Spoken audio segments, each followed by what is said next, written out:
సుమన్ టీవీలో మీ personal and business promotions కోసం కింది నెంబర్కి కాంటాక్ట్ చేయండి.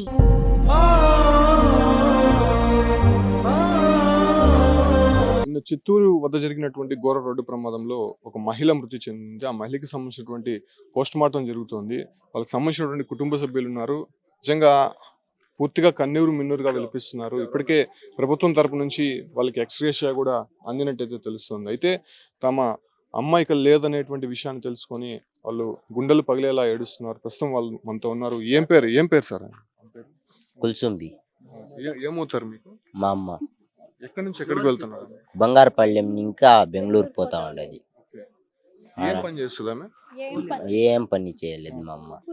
హోటల్కి పోతుంది, అంతే పోతా ఉన్నింది. ఇప్పుడు పోతా ఉండలేదు. అదే ఎవరో ఫ్రెండ్ వచ్చింది, ఆ అమ్మకి బెంగళూరులో పోయి పని చేర్పించేదానికి పోయింది. అంతే, మధ్యలో ఇట్లా అయిపోయింది.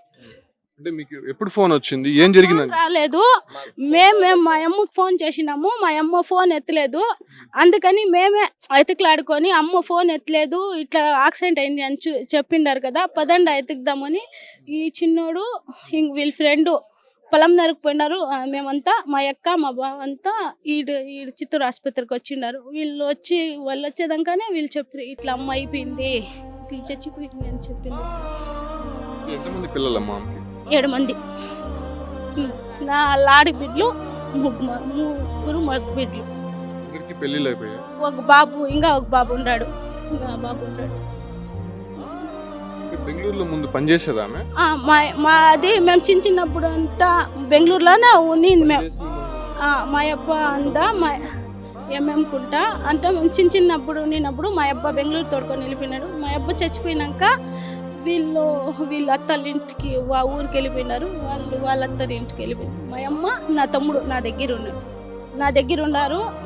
ఫ్రెండ్ అది వాళ్ళు యూపీ నుండి వాళ్ళ ఫ్రెండ్ వచ్చింది, పని లేదమ్మా అని వాళ్ళు ఫోన్ చేసినారు. వచ్చి 2 దినాలు ఉండినారు. వాళ్ళు మా ఇంట్లోనే ఉండినారు. ఇప్పుడు నిన్న పోయి ఆడ పని ఉంది అని మా వదిన ఫోన్ చేసింది. మా వదిన ఫోన్ చేసి ఈడ పని ఉంది రాండా అని పిలిస్తే సరే పోయి వాళ్ళ పాపం చేర్పించేసి వస్తాము అనింది. వద్దు అని నేను చెప్పినాను, సార్ ఈ పది పోవద్దు, రేపు పోమ్మా అంటే కూడా మా అమ్మ ఈ పదే పోతాను అనుకుంది. సహాయం చేయకపోయి ఆమె అట్లా అయిపోయింది. పోయి ఏమో ఒక పాప చనిపోయింది. వాళ్ళు కూడా మళ్ళా ఒక బాబు ఎమర్జెన్సీ వార్డులో తిరుపతిలో ఉన్నారు సార్.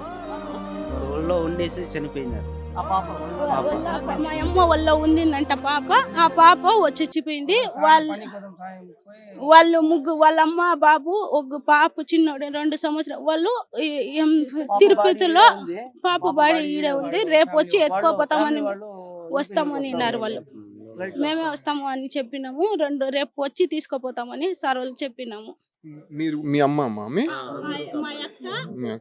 ఎలా చూసుకునేదమ్మా? అందరినీ కూడా 7 మంది ఉన్నారు కదా, ఆమె పెద్ద దిక్కుగా ఉండేది. ఎలా చూసుకునేది? మాకేం ఇబ్బంది పట్టింది లేదు. మా అమ్మ మాకేం ఇది చేసింది లేదు. మా అమ్మ బాగా చూసుకుందా. మా అమ్మ పోయి అంత బాగా చూసుకునే వాళ్ళు ఎవరు లేదు, అంత బాగా చూసుకుంటా ఉంది మా అమ్మ.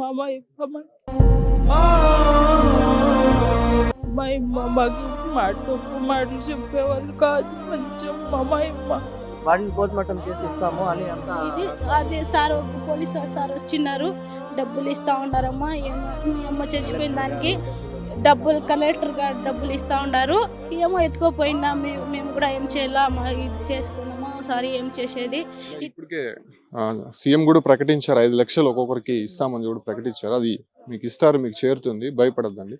చూస్తున్నాం కదా, వీళ్ళు తల్లిని కోల్పోయారు. 7 మంది పిల్లలు చిత్తూరు ప్రభుత్వ ఆసుపత్రి. వాళ్ళ ఆర్తనాదాలు నిజంగా చూడలేకుండా ఉన్నాము. వీళ్ళందరూ కూడా ఆమె కూతుర్లు కొడుకులు.